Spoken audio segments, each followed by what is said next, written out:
Je tenais évidemment à vous remercier pour votre présence, pour votre intérêt aussi tout au long de ces 6 mois de commission d'enquête, parce que vous avez, dans toutes les rédactions, je crois, relayé avec beaucoup d'intérêt, beaucoup de visibilité ces travaux qui, de fait, ont visiblement intéressé les Français. C'est d'ailleurs le premier motif de satisfaction, cet intérêt des Français qui se manifeste depuis ce matin par une envie de consultation quasiment frénétique et massive de la part des Français sur le site de l'Assemblée nationale de ce rapport. On a appris que le site de l'Assemblée nationale avait même été en rupture. Il y avait une sorte de crash qui est assez inédit pour nos travaux parlementaires et qui font, je crois, que le site n'est toujours pas rétabli. Mais il y a une volonté de consulter le rapport et on ne peut que s'en féliciter. À ceux qui nous disent que la commission d'enquête a été un échec, je voudrais déjà leur répondre que s'il n'y avait pas eu un tel intérêt, notamment pour découvrir ce rapport, on pourrait les comprendre, mais ce n'est pas le cas. Je voudrais aussi leur dire que, avant même la sortie du rapport, avant même la découverte de ces recommandations, il y a déjà beaucoup de lignes qui ont bougé. Il y a déjà le Premier ministre, M. Lecornu, qui, quelques semaines avant la fin de cette commission d'enquête, a réclamé des efforts nouveaux auprès de France Télévisions dans un effort d'optimisation budgétaire. On a vu la direction de France Télévisions aussi assumer davantage de transparence dans la rémunération des cadres dirigeants. On a vu la direction de France Télévisions, en marge et aux prémices de l'ouverture du Festival de Cannes, expliquer qu'un certain nombre de dépenses somptuaires allaient être arrêtées. On a pu voir tout cela, je crois qu'il faut s'en réjouir. Il faut aussi saluer et féliciter les dirigeants de l'audiovisuel public, Sybille Veil et Delphine Ernotte, qui se sont soumises d'une certaine façon aux questions parfois exigeantes qu'on a pu leur poser et qui, avant même la publication du rapport, ont déjà engagé un certain nombre de réformes. C'était là toute l'utilité de cette commission d'enquête, quelles que soient les critiques qui ont pu être émises, quel que soit aussi le front de députés de gauche et macronistes qui se sont en grande partie opposés à la création de cette commission d'enquête. Je crois que c'est là l'expression d'une première victoire importante aussi de cette commission d'enquête. Alors, je ne vais pas vous résumer cette thèse que je n'ai eu de cesse de vous répéter tout au long de cette commission d'enquête, que j'ai d'ailleurs affirmée à la première audition devant vous. Vous étiez un peu moins nombreux d'ailleurs, mais j'expliquais que le but de cette commission d'enquête, c'était simplement de braquer un projecteur, parfois un peu cru, mais sur les dérives et les dysfonctionnements de l'audiovisuel public, pour proposer des recommandations, pour mieux les résoudre et pour aussi renforcer les missions du service public de l'audiovisuel. Les Français, en majorité, vous le savez, ils sont attachés. J'y suis attaché, mais j'estime qu'il y a un chemin important qui reste à accomplir pour garantir un vrai pluralisme, pour redresser les comptes de ces entreprises et aussi pour assainir les pratiques qui, depuis de trop longues années, se sont peut-être, d'une certaine façon, laissées à des pratiques de favoritisme, de conflit d'intérêts ou à une forme d'externalisation et même de privatisation déjà en cours sur le service public de l'audiovisuel.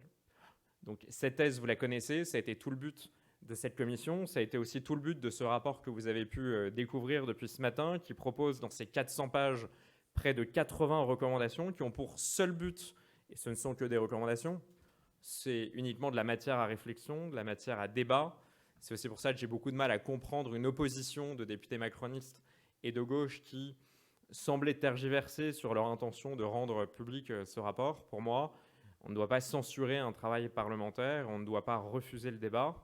Les Français l'attendaient et je crois que c'est la moindre des choses aussi que ce rapport puisse être publié. Donc, que découvre-t-on dans ce rapport? Avant d'en venir à ces recommandations, et j'imagine que vos questions seront nombreuses sur le fond, je voudrais simplement rétablir un certain nombre de vérités parce que j'ai été plutôt affecté, je peux le dire, par un certain nombre de fausses informations qui ont été diffusées dans des moments décisifs, dans les heures qui ont précédé à la fois le vote du rapport il y a une semaine et dans les heures qui ont précédé la publication de ce rapport il y a même pas 2 jours. La première, c'est, vous l'avez vu, des fausses informations diffusées allègrement, y compris par le service public,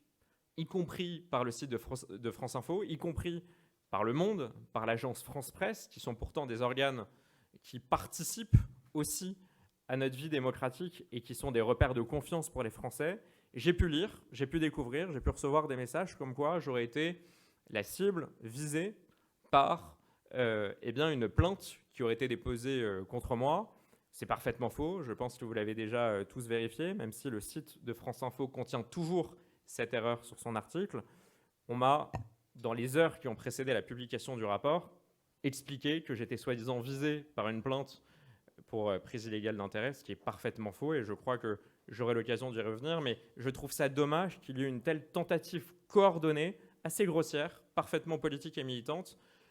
qui n'avait pour seul but de détourner l'attention médiatique, de détourner aussi l'attention des Français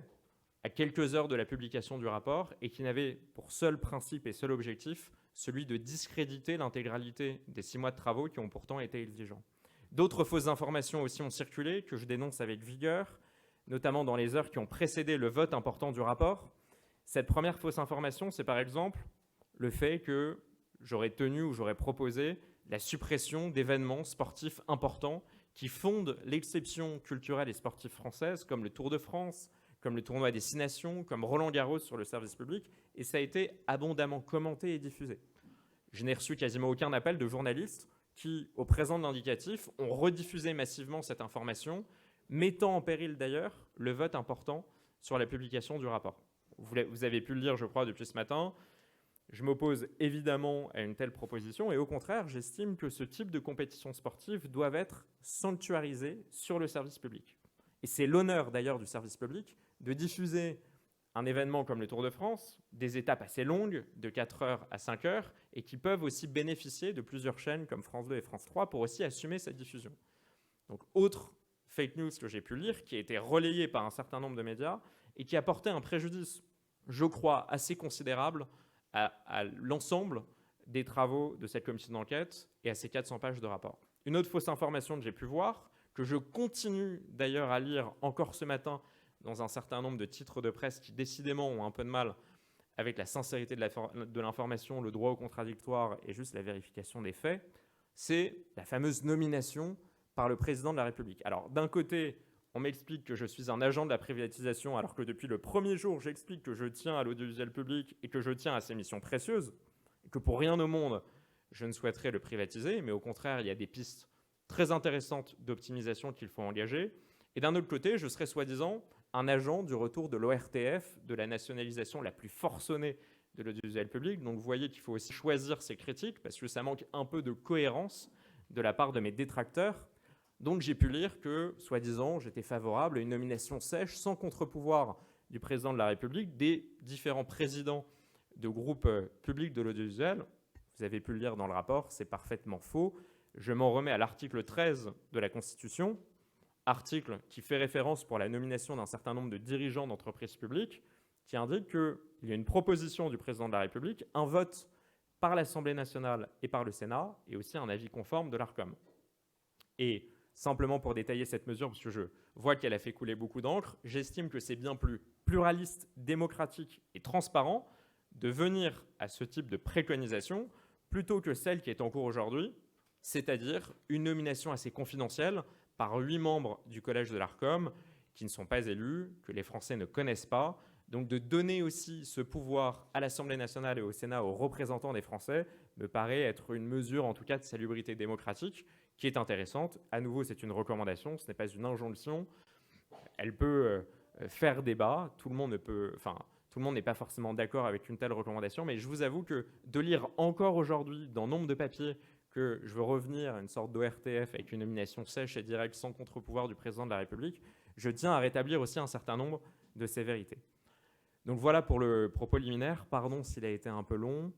Je voulais simplement insister sur cette dimension de succès de commission d'enquête, en dépit des critiques. Vous faire part aussi de cette méthode qui a pu aussi faire couler de l'encre, cette méthode de transparence, cette méthode aussi, dès le premier jour, de prendre à témoin beaucoup de Français, parce que j'estime que les Français contribuent tous à l'audiovisuel public, particulièrement depuis la fin de la redevance. Tous les Français, via la TVA, contribuent à leurs 130 chaînes de télévision et de radio publiques. Et à ce titre-là, comme ils sont tous coactionnaires de ces entreprises, ils doivent aussi, d'une certaine façon, tous être codécisionnaires. Donc dans cette méthode que j'ai voulu appliquer, j'ai aussi voulu les prendre à témoin, leur révéler un certain nombre de dérives et de défaillances, de leur donner aussi un peu à voir sur la vie parlementaire, le fonctionnement de nos institutions et le rôle et l'intérêt d'une commission d'enquête. Une commission d'enquête n'est pas une table ronde, n'est pas une simple mission d'information. À ceux qui pensaient que ces travaux ont été menés à charge, je tiens à leur dire que le rôle d'une commission d'enquête, c'est de mettre le doigt sur un certain nombre de dérives, de dysfonctionnements, de défaillances, pour à la fin, dans un rapport, proposer des recommandations pour mieux les résoudre. Donc oui, effectivement, si certaines personnes qui ont été auditionnées ont pu être mal à l'aise vis-à-vis de quelques questions, je pense à des patrons de sociétés de production qui, pour près d'1 milliard d'euros par an, bénéficient de contrats importants de France Télévisions, qui peuvent s'apparenter à une forme de privatisation. C'est aussi pour ça que je pense que les députés de gauche et macronistes devraient aussi être d'accord avec cette dénonciation de la privatisation qui est en cours aujourd'hui sur la télévision publique, que ces personnes-là, qui depuis des années ont pu avoir des marges importantes, ont pu bénéficier de ces contrats importants, qui en plus n'obéissent à aucune règle classique de marché public, car ce sont des œuvres et de la création, je pense que ces personnes-là ont aussi pu être les premières critiques de ces travaux. Mais encore une fois, une commission d'enquête a pour seul but de mettre le doigt sur des dérives et des dysfonctionnements pour mieux les résoudre. Donc voilà, sur cette méthode de faire la totale transparence, de prendre à témoin les Français, je crois que, in fine, quand on voit à quel point les Français se sont pris d'intérêt pour ces travaux, à quel point ils sont très nombreux à vouloir consulter ce rapport, au point d'ailleurs de faire faillir le site de l'Assemblée nationale, et je crois que c'est assez historique pour consulter un rapport, je crois qu'on peut dire que c'est une forme de succès populaire. C'est aussi introduire une démocratie directe, parce que sans ce soutien massif des Français,